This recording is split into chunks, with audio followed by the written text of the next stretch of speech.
Right, let's see. Bear with me. Bear with me. I've got to bear with me. That's the kind of humour you've been missing. Good news, Myth and Chips is back, and I have this bear. Put that down.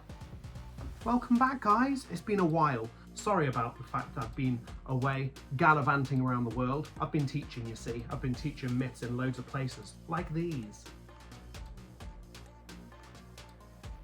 And what a fun time we've had. But now I'm back. If you've never been here before, welcome. My name is Jonny Walker. I'm your mythology teacher here on Myth and Chips. And this season, we're going to learn something a little different.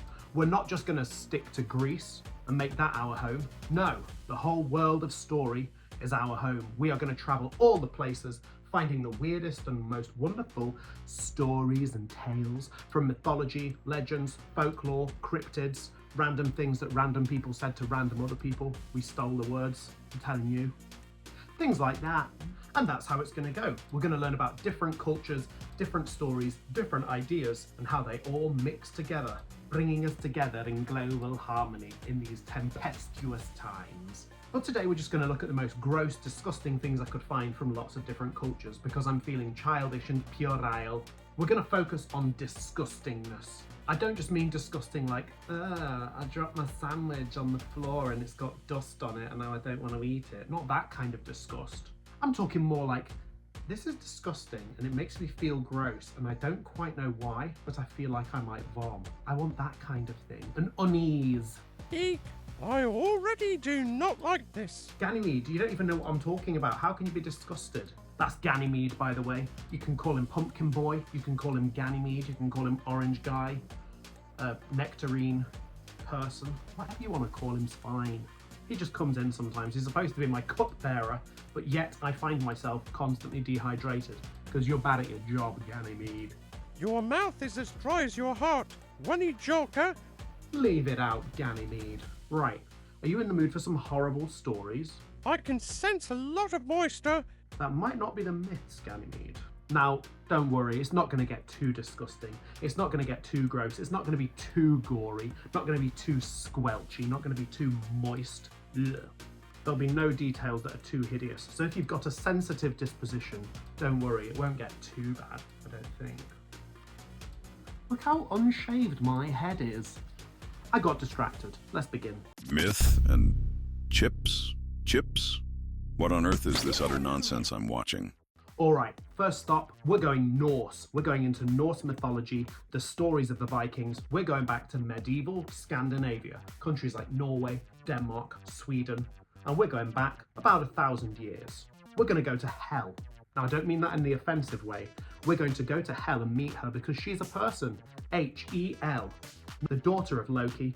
And I've got to tell you something unusual about her. She's the goddess, the queen of the underworld, and she's half alive and half dead. Like, the dead bit is kind of blue, gross, rotten. She's the rotting goddess. Nasty. I'm going to do this face a lot in this lesson, I think. Yeah. Maybe you can do it too. Let me watch. Yeah, it's gross. Stop it. Stop it! Now, here's the strange thing about Hel. She's not monstrous in her personality. She's not angry. She's not chasing people, hounding them, screaming at them. She doesn't need to. What's kind of unsettling about her is she's just kind of getting on with her job. She's just organising. She's a planner. She just runs the underworld like an office. Hel sounds very efficient. I like her. Maybe I could learn how to be a rotten cupbearer. I would argue you already are a rotten cupbearer, Ganymede. I'm still parched. I need a drink. Give me the liquids. Thank you. There's a few dregs of miscellaneous green juice in here. Oh, it contains kiwi. So Hel is extremely efficient. That's what kind of makes her unsettling. She's not gross because she's dramatic and evil. She's gross because she's just calmly getting on with her tasks in a state of semi-decay.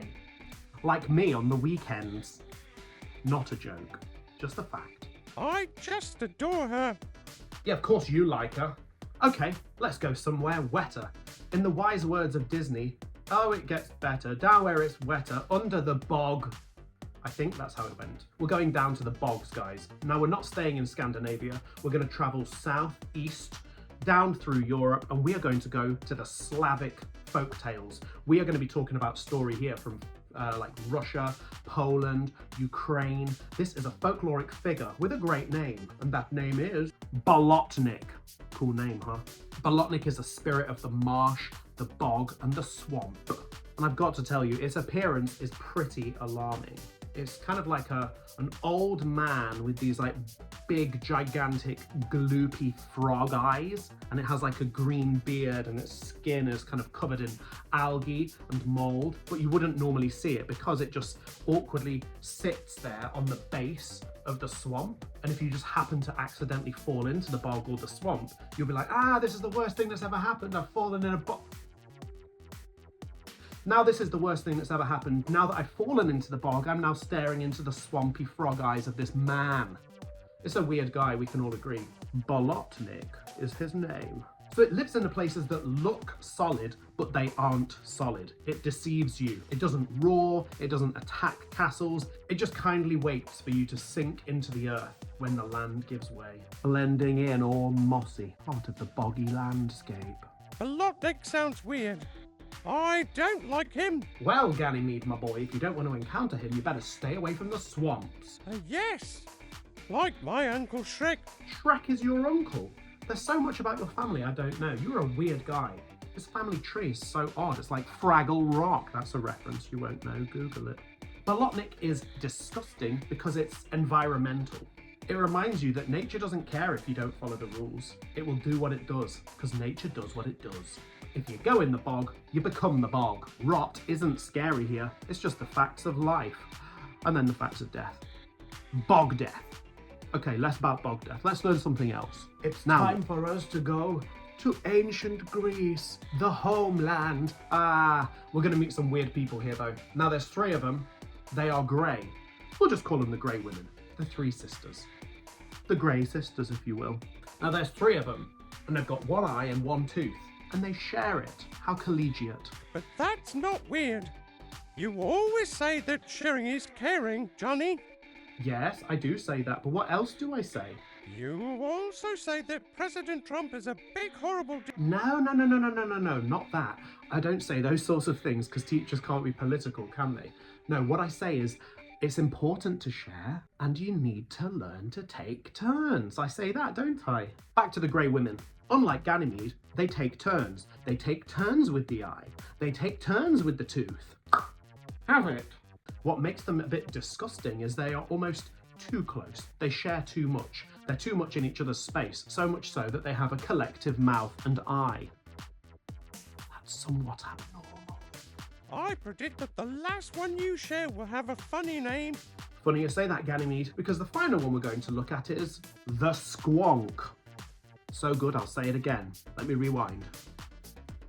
The Squonk. We're going to learn about the Squonk. For this one, we are going to Pennsylvania, one of the states in the USA. And this is the story that the woodsmen, the loggers, believed in. This is a cryptid. Cryptids are figures from storytelling that some people believe to be true, some don't. Things like Bigfoot, things like the Loch Ness Monster, contested species. Now, let me tell you all about the Squonk. But first, shout the word out loud. It's fun to say. Confuse your family. 1, 2, 3. I think I heard an echo of people all around the world shouting squonk, squonk, squonk. Now, this is what the Squonk looks like. The Squonk isn't dangerous. It doesn't chase anyone. It's described as being small, sad, and deeply unhappy with how it looks. So unhappy that it hides away from the whole world. And when it's frightened, it doesn't attack. It just falls apart into sad tears. Oh. You want to know what makes them really gross? It's not the crying. It's that these fearsome critters, as they are known, have got droopy, ill-fitting skin covered in warts. They've got big, waxy, hairy ears. And if they want to, they can dissolve into a bubbling pool of tears. Well, that sounds familiar. What do you mean it sounds familiar? Are you feeling sad, Ganymede? No, not that. I just meant the bit about hairy ears. I see. Doesn't even have ears. Well, the Squonk is disgusting in a different sort of way again. It's disgusting in an emotional way. It makes us feel an intense feeling of discomfort because it makes us so sad. Maybe we'd feel the same way if we were some misshapen little thing dragging ourselves around Pennsylvania covered in low drooping warty skin. Maybe we'd be crying ourselves into dissolution too. What a thought. People just don't know what to do with it. The poor old nasty squonk. So, there we have it. What do these 4 disgusting things have in common from 4 different parts of the world? Well, they're all gross, but in different ways. Hell shows us order as decay. Bolotnik shows us decay as a place. The Grey Women show us disgust as too much closeness, too much similarity, too much sharing. That sad old Squonk shows us disgust as too much emotion, too much feeling. Ah! So disgust isn't really about dirt, it's about boundaries. What shouldn't mix, what shouldn't last, what shouldn't be seen, and what makes us uncomfortable because it reminds us of something that's true. So, you mean that gross things are just honest things, but I am an honest thing. Yes, you are. Next time that you feel creeped out by a story, by a myth, or by a monster, it might not be because it's trying to scare you and make you feel that way. Maybe it's just teaching you a rule that you didn't know was there. Oh, mercy, I don't want to go to the swamp. Jonny Walker. No one wants to go to the swamp, Ganymede, but sometimes it's just what you have to do. To the swamp, my boy. So whilst he goes to the swamp to meet Bolotnik, I'm going to say this. Goodbye. Welcome back to Myth and Chips. I can't wait to have you here. We're going to learn new stuff next time. Like, subscribe, tell a friend, run around, shout Myth and Chips at a stranger, confuse them. Why not? Welcome back. Season 2 has only just begun and it's already getting weird. See you next time. Myth and chips? Chips? What on earth is this utter nonsense I'm watching?